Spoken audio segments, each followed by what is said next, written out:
Hello! Hey, been a while, innit? Sorry about that, but the days are literally rolling into one. I don't know if it's Monday, Tuesday, Wednesday, Thursday, Friday, Saturday, Sunday, or February. I'm gonna bloody do. And hold on a second. Sorry, just bear with a sec. Sorry, just gotta make sure that yeah, because you never know where it might be hiding, so you gotta stay alert. Stay alert. What the hell is he on? Apart from Sillet Bang, thanks to President Trump. President bloody arsehole of my hooks. Ooh, do you know that man? I'd love to grab his yellow hair and give him a damn good shake like that. Hey man, Boris, they both got that silly yellow hair and they must share the same barber or something. I'd like to grab their heads and go, ooh, get some bloody shine tonight, you two. Now, I've just realised that this probably looks rude, innit? But what I'm trying to do is get them to see the error of their ways. I'm not giving them, like, executive relief. God, imagine that. A threesome with Trump and Boris. I think my willy's just gone inside my body. Ugh. Yeah, so you got to stay alert.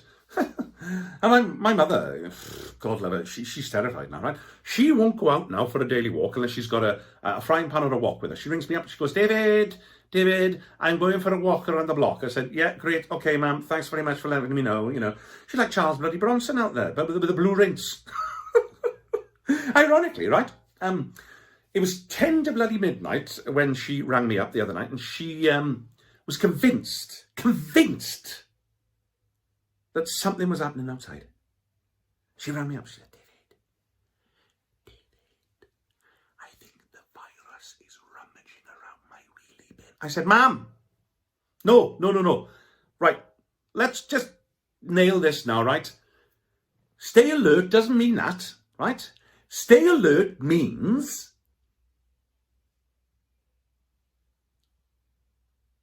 so yeah, she's paranoid about it all. And apart from being a vigilante and taking up bloody TikTok, she's started doing jigsaw puzzles, which is good, give her a bit of zen, bit of focus, like.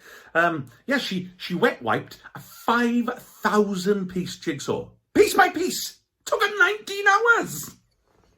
Poor bugger though, right? She didn't separate them.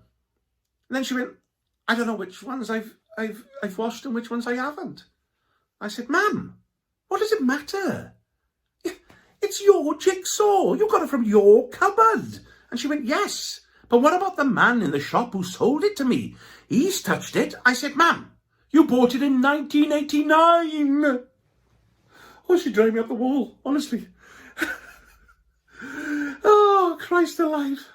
Still, at least she's being vigilant and using her common sense. So V-Day, yeah? Oh, I just want to apologise to all the veterans out there.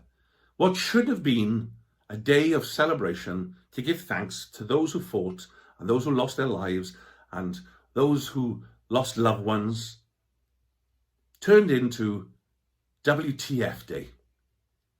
Street parties, fair enough, if you're staying 2 meters apart. But don't do the bloody conga through the streets. I mean, what the bloody hell? You have your head next and... Ooh. But we decided we wanted to celebrate VE Day. Why wouldn't you? And Deb said, I'm going to decorate the house with bunting. And I thought, what a lovely idea. And it was brilliant. She did a fantastic job. Seriously, it did look amazing. But she did do it when she'd had a few. In fact, she was, if I'm being honest, and did it in the dark. And when we woke up the next morning, we looked up and she'd plastered the front of the house with Merry Christmas banners. All the girls were thrilled. I wasn't, because Deb then didn't want to disappoint them, so she made me cook a turkey dinner. We played charades, let's call the whole thing off. And then we had to watch Chitty Chitty Bang Bang. And that keeps making me laugh, because when we were younger, Deb and myself used to come up with names for porn films, and one of them was Pretty Shitty Gang Bang. We didn't tell the kids that, obviously, because I don't want them to be scarred for life. Oh, and I got fined. Can you believe it, right? I've stayed in the house, right, all this time. I have not stepped outside the door, apart from going to Tesco's or something like that. And I letter through the post from the library, right, fining me for not returning Passage to India. I nearly told them to shove it up their asses, and I realised that's what I'd done with it. I'd literally shoved it up my passage to India. Do you know, I think I'm suffering from PMT. Now, bloody PMT, not PMT. PG tips? No. PG tip. That's another thing that annoys me, right? Putting PG in front of anything makes me think of a film certificate, right? So why a T, though, would require an A certificate is beyond me, right? Why not go the whole hog and have X-rated tips? This T contains strong language and scenes of violence. Yeah, especially when you burn your bloody mouth drinking it. No, not PG tips. Post-traumatic thingity-thing. PTSD. Ooh, that took a lot out of me then, that did. I swear, literally, right, wiping my arse with literature has given me nightmares. I woke up screaming this morning, although I was thankful at the time that they were old school books that I'd been wiping my backside with and not a bloody Kindle. No, thank you. Imagine getting that off the screen. Speaking of fines, Rooney the Looney, you know, the Mr. Ben of Bryan Street, well, he's the one that's been donning the different costumes and going out and having more than one form of exercise, which is fine now, no problem there, no problem there. But he's been fined. He has been fined by the police for, wait for it, impersonating a police officer. And guess what he told them? He said, no, you don't understand. I'm in a Village People tribute band. YMCA is fun as day. Anyway, the police weren't having any of that. It's a shame, really, because he was not a bad policeman. He'd caught 2 fly tippers and found a lost cat before they tasered him. Yeah, that was sad, actually.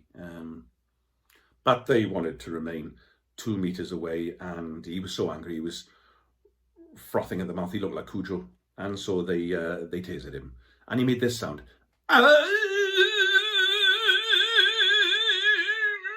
You know, like someone trying to jump-start an old car. Yeah, poor bugger. Oh, and David, number 2, decorated the front of his house and his wheelie bins with Union Jack flags. Very nice. And Elaine at 13 and Yvette, they are very, very good gardeners. So they went outside, and what they did was their garden slopes like this. So they mowed a portrait of Vera Lynn onto the front. It looked absolutely amazing. It was really fantastic, honestly.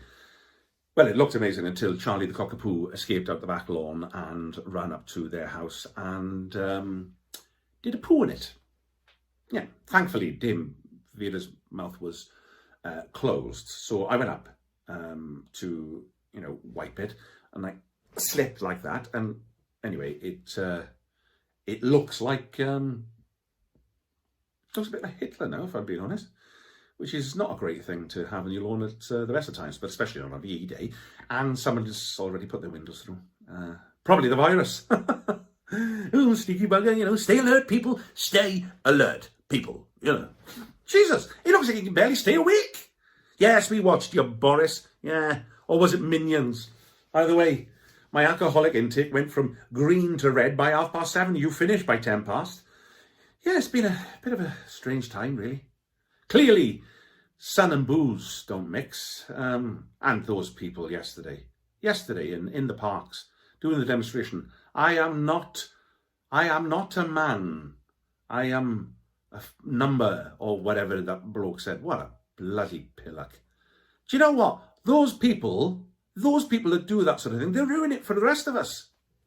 If I'm going to start on the bookshelves again, I'm going to find you, right, and bang your bloody heads, not give you executive relief. I'm going to bang your heads together.